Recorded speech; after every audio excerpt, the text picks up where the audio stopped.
Orthodox. I'm Father Justin, Geek from my youth. This particular episode of the World of Code has really stretched my videography ability and technology to the limits. I'm not a professional. One of the frustrations of filming this particular episode has been I don't have a professional sound studio. I had multiple takes that were ruined by planes flying over my house. For whatever reason, they seem to like flying on the day that I actually want to video. And then, of course, you can hear that in the background. We have a number of dogs. Sometimes they're barking in the background. So I did a number of takes and reshoots and ended up with like 3 hours of video that I needed to cut and edit. And it's just like, this is more than I want to do. I mention all this because, for two reasons. One, I'm going to switch things up a bit, as I said, as we move forward with the Geek Orthodox podcast. It may or may not include video. It probably won't be, if it does include video, anything to this level or to this extent. Or if it is, I need to find a better workflow that works with the limitations of my ability to shoot and edit video. Which brings me to the second reason that I'm mentioning this, which is that this is technology. This is how technology works. Like, I couldn't even have done a video like this years ago without, cameras and lights and footage and a dedicated studio. So technology makes things simpler, makes more of us more able to do more things. But then with the advancement of technology, and even without the advancement of technology, we run into certain limitations. And so what we generally do is we introduce new technology to address those limitations. And in this second half of this particular episode, which I'm not sure whether, should I refer to it as another episode or not? I think I'll just call it another episode. But it is a two-parter then. In this second half, that's kind of the focus. As technology develops, it becomes more complex, and then we need to abstract some of that complexity away so that we can continue to use it and push technology further and apply it to more things. And so what we end up with is something that is, slightly broken and needs to be switched, which is maybe something like my hat. I don't know if any of you have noticed, but my hat is getting old. It's slightly broken right here. And so I need to switch things up. I've got a new hat. This will be probably what I'm using going forward. And I will be switching things up even as I launch into what will probably be the last or maybe second to last episode of this arc of the World of Code, which is my long-promised episode on AI. At any rate, what we have before us, having just created a light switch program in BASIC, is the creation of a corresponding light switch program in Python on a modern operating system, in this case, my Mac computer. So that's what we're going to jump into. And I will leave you with the older version of myself as we jump into the creation of a Python version of the light switch, in order that we may understand the whole process, or at least get some glimpse into the modern process of creating the world of code in which we live and move and breathe and have our being. Rolled old clip. Okay, so we've got this now in TRS-80 Color Computer Basic, and we said we were going to do this in a more modern programming language called, the one I've chosen is Python, because it's fairly similar in many respects to BASIC. It's an interpreted language. That is to say, you can just type a command and it will work. And it goes command by command. But it also is a little more difficult. And this is one of the things that I actually really want to highlight here, even though this wasn't kind of my first objective here in this. My first objective is really just to show you how to code, or show you what coding is like, is probably a better way to describe what I'm intending to do here. But here, if I want to create a Python program, the very first thing I have to do is, find, how do I do Python? Very different from my experience on the TRS-80 color computer, where you're dropped immediately into a basic interpreter. So on the one hand, while this graphical user interface is much more complicated than the very simple initial screen that we had in the early days of computing, where we were presented with just basic, on the other hand, it's also a lot more intuitive, in the sense that it, through these icons, surfaces for us some of our options. So if I'm presented with this kind of screen here, I don't know what to do. Maybe I could say, hello computer, but of course then it just gives me an error. Whereas here, now that we all know how to use a mouse, and anybody who wants to can just say, okay, I want to launch a web browser. Oh, I recognize that one, Firefox, and click on it. Now, this is actually, there is actually an intermediate step, which I want to do as we transition from BASIC to Python, because the intermediate user interface was essentially a files-based interface. Windows users will, of course, know this as DOS.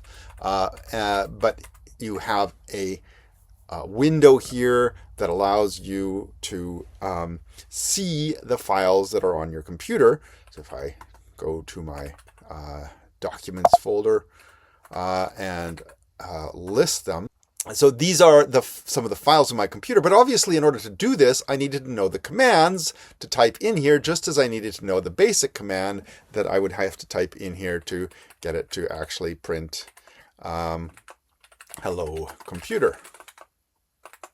And then once I know the command, I can get the computer to do whatever I want. So this was our sort of intermediate operating system. As I say, in the Microsoft realm, it was known as DOS, the disk operating system. But this also is still present in modern computers as what is called the terminal, or the command line. And so the particular command that I want to highlight here is the command that actually allows you to run a language. Now, this doesn't exist on Windows, but on Mac and on Linux devices, you can type Python. Well, you used to be able to type Python. Now you can't. Now you have to actually type Python 3. So again, you need to know what to type. But once you have gotten through all the arcane knowledge of, oh yes, I need to know what to type, you're now presented with a programming environment. Kind of, sort of. So this is actually, Python, like BASIC, is what's called an interpreted language. That is to say, when you type a command, it immediately executes it. It doesn't have an intermediate compiling step. So if I want to print, now the original version of Python would allow me to just type hello world, just like I could in BASIC. And I think that was probably by design. The modern version of Python, Python 3, wants you to type print and then add some parentheses, and then, quote, hello world. Largely, I think, to stay consistent with the rest of the way that commands are used in Python. So in Python, as in most modern programming languages, if you're going to issue a command to the computer that for which the computer will need more information, you put that information in parentheses at the end of the command. Just as I did here, I put the string hello world in the parentheses, and now it's printing hello world. Now, there's still another layer that we have to invoke before we can actually start programming in Python, because I can't just start using line numbers here as I would in the BASIC, the early versions of BASIC. This is just a interface in which I can issue commands and, test things out and see how they work. If I want to actually run a program, I need to, write a program, I need to, first of all, run a program. And in this case, the program to run is one called idle. Python is actually named after Monty Python, and so it's integrated development environment.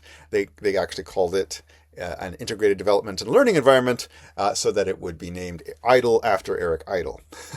Anyhow, so this brings up, again, this interactive prompt, but it still doesn't get me into actually programming in Python. For that, I'm going to need to go and open up a new file.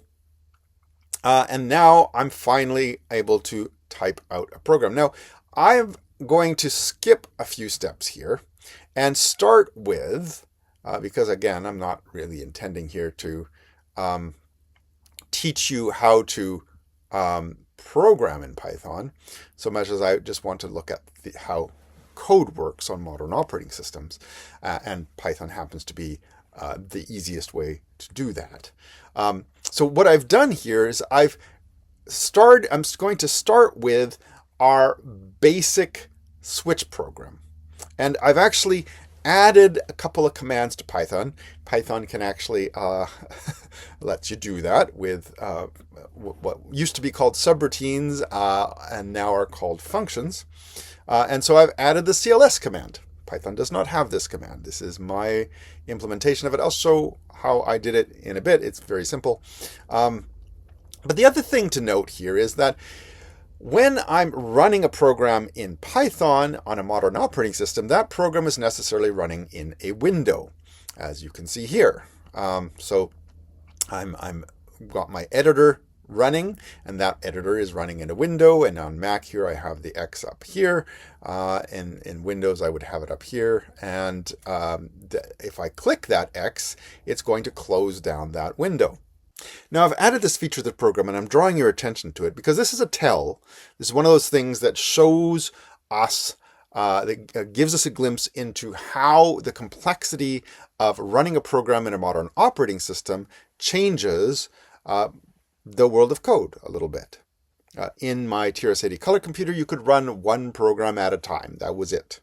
In a modern operating system, I could have all sorts of programs running. And in fact, I do. I have my video recorder program running. I have this program which does idle running in the background. I have my editor running. And so I have, and I even have my TRS-80 color computer emulator running. So I've got actually a whole bunch of different programs running. And the nice way to do this is to, at least with the part of Python, the sort of add-on to Python that I'm using to do the graphics that are going to be emulating what we just did in TRS-80 Color Computer Basic, and thus emulating the switch. This extra layer demonstrates this extra layer of complexity. So what I have here is a loop. We had that already. This while loop can be seen from the indentation. Everything that's indented here is going to happen while the program is running. And then as soon as it's not true that the program is running, as soon as running is set to false, we're going to drop out of that loop and then gracefully quit the module that we're using here called Pygame. And that will happen if the user closed the window. And I've abstracted that because that's precisely what all of this is doing. We're taking the now ever greater complexity of the world of code that is what we're working with, and we are abstracting that, whether that be through the use of icons down here, or the use of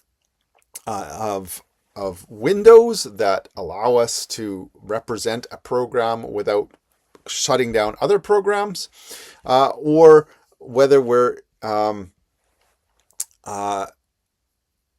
in this case taking a command that doesn't exist and creating it.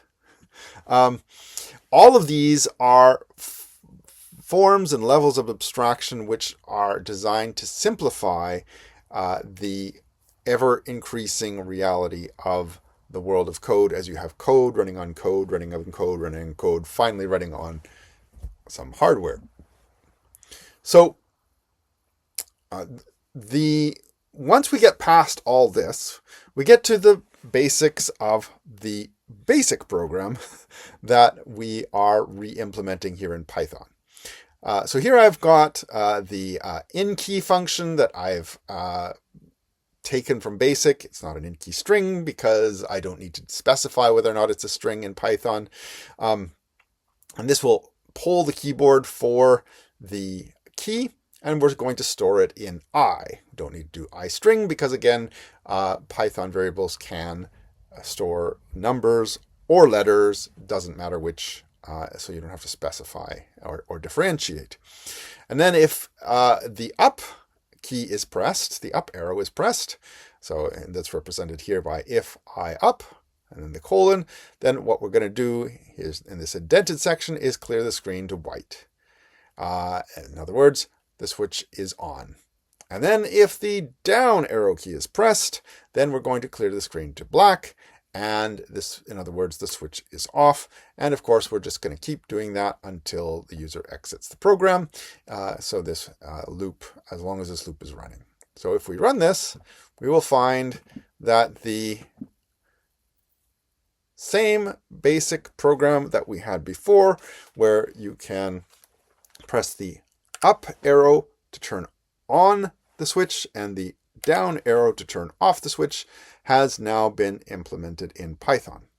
Now the next step is, of course, to add the next layer of complexity to our little switch program, which is temperature, or rather color temperature.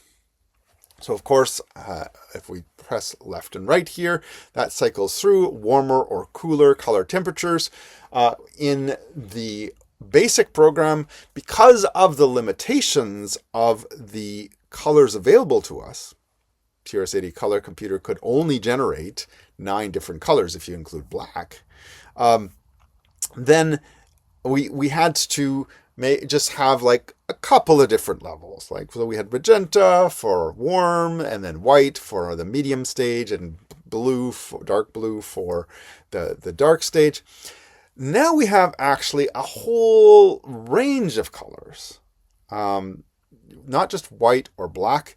The way that color is implemented nowadays is pretty much all colors are represented by their red, green, and blue values. That is to say, red, green, and blue are the colors of light that you can combine to create white, or combine on different gradations to make any other color. So if I do red and blue, for example, and no green, that will make purple, and so on. And so we can do that with the colors, and that's what I want to do here. And so instead of having a simple program with color temperature represented only by 3 different colors, I want to have a slightly more complicated program that takes advantage of the hardware and the software that we're running on in this modern operating system to have actual warmer and cooler colors. So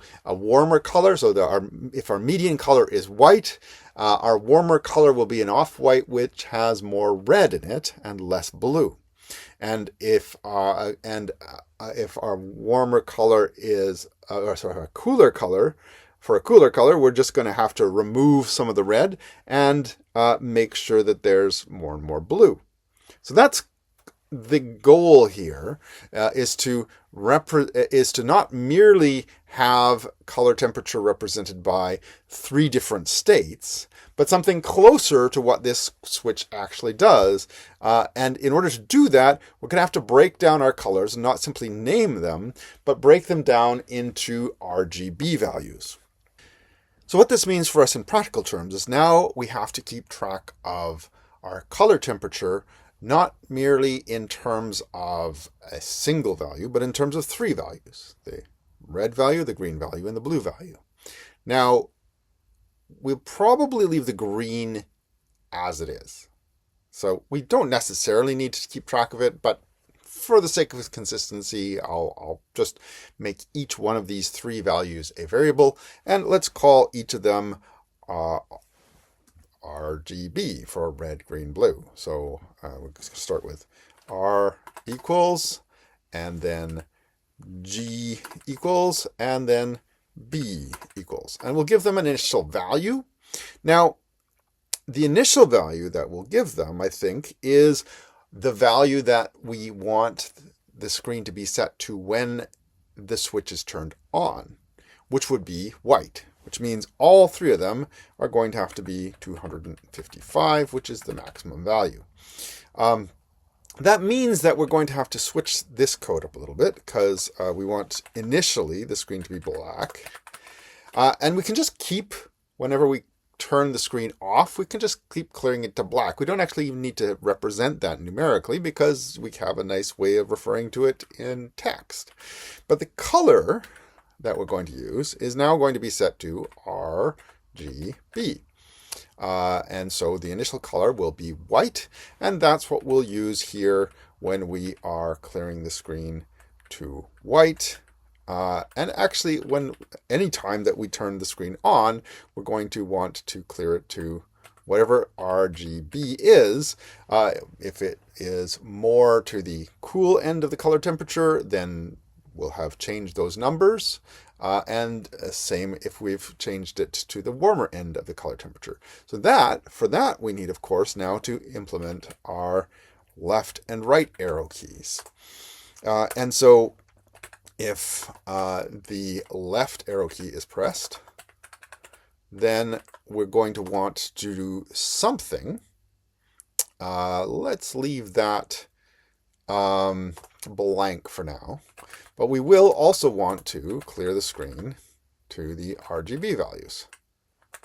Oh, I'm getting that wrong because we need to represent that way. Oh, no, we don't, because it's already represented that way. Okay, there we go. Okay, so then, and then similarly, if the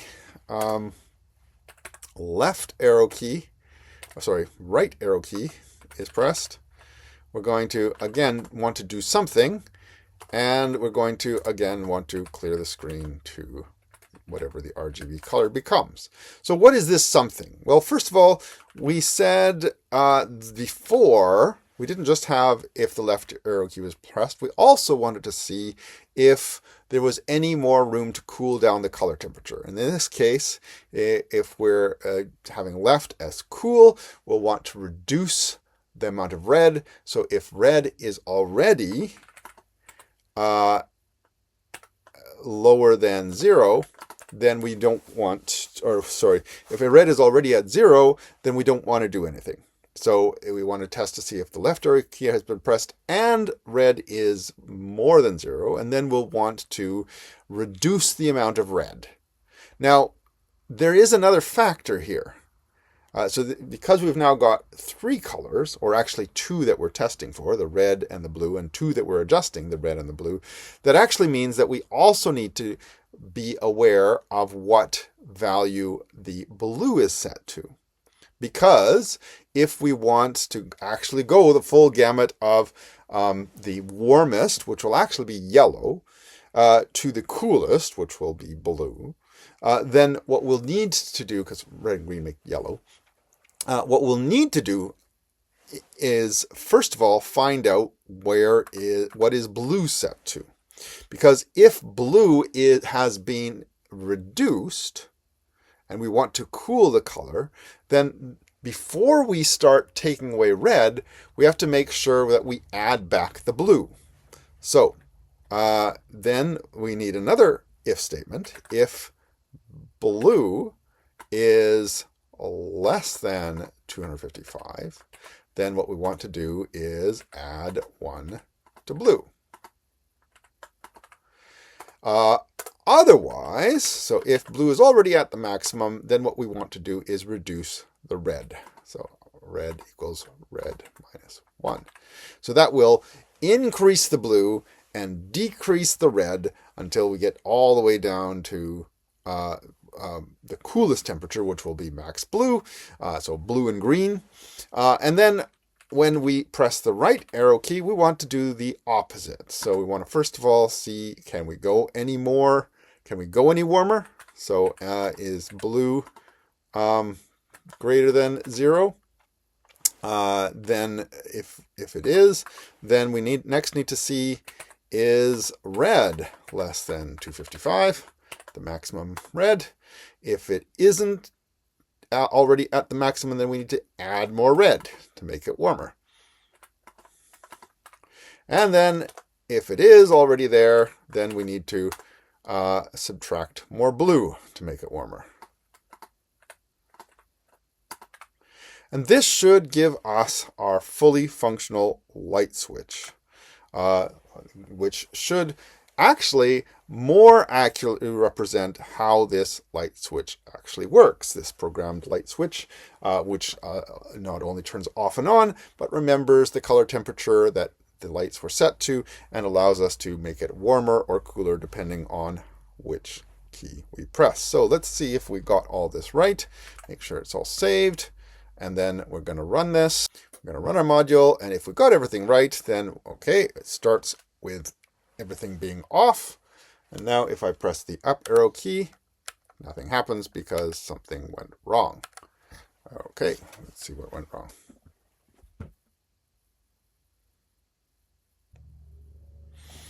Okay, so yeah, we, as is usual with my programming, I got one thing wrong, and that messed things up. So first of all, you might notice in the code that we don't actually reference this color variable because we don't need it.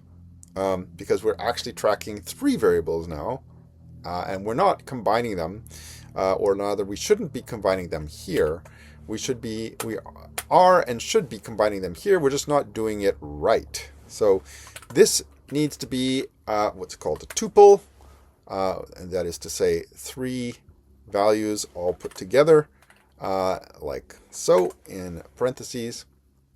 And if we have this, then we don't need the color variable. Okay, so now this should work. Let's see. We're going to run this and see if this works. Okay, so we've got it starting with it being off. We turn it on. Great. We can turn it off and on using the up and down arrow keys. And now if I go left, is that left? Yes, that's left. Then we get cooler color temperatures. And if we go right, it warms up and gets to the warmest temperature.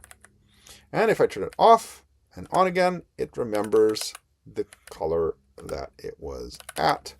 So we have now successfully re-implemented this in Python with the new program taking advantage of the wider variety of colors that are available to us in modern hardware and also in the software layer of the programming language that we're using to control the hardware. So now we actually have a light switch program or emulator or whatever you want to call it, that just as this one can go cooler or warmer and remembers whatever color temperature it was at before. So we now have a program which does more or less the same thing. Not quite the same thing because this also cycles through the color gamut. And so it goes around. We could probably add that too, but this is, I think, sufficient for our purposes. So a few things to note here in closing. As computers have become more and more complicated and thus more and more powerful, we have had to add layers of abstraction to the computing experience to make computing and programming of the computers more manageable.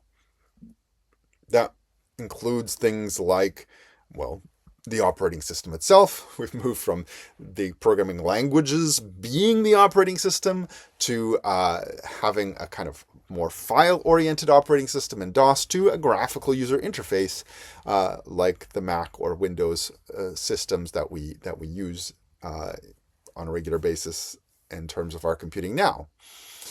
That has also meant that we've gotten further and further away from the foundation of code that everything runs on. It now becomes a little more complicated, even just to discover how to code on a computer.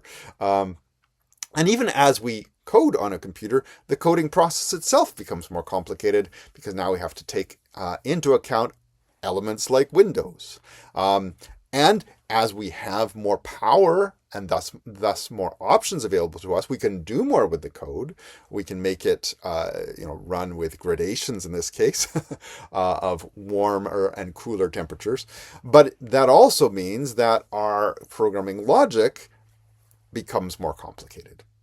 And so what we see is this kind of back and forth movement between increasing complexity and power and then increasing layers of abstraction, which I think is coming to we're encountering another round of that with AI. That, however, is a subject for another episode. I'm still pushing that one forward, but it's not too far off now. We've gotten to hopefully a fairly substantial understanding of code and how it works. One more thing. That's right. I was also going to show you how I have abstracted things here in this Python program. So if you're still with me, then one last thing to demonstrate here, which is that this is, as you probably glimpsed earlier on, not the entirety of the program. I've also got a whole bunch of other layers of the program up here. So first of all, let's take a look at this simple in-key function. So we've defined the in-key function here, and it's very simple. It just returns any key that we've pressed using the Pygame module. And that allows me down here to just use the equivalent of I string equals in-key string or I equals in-key to poll the keyboard in a way that would be familiar to you if you watched the earlier part of this video and understood how the basic works. It's obviously a little more complicated here because we're using a module called Pygame, which we've imported up here. So I mentioned this as well.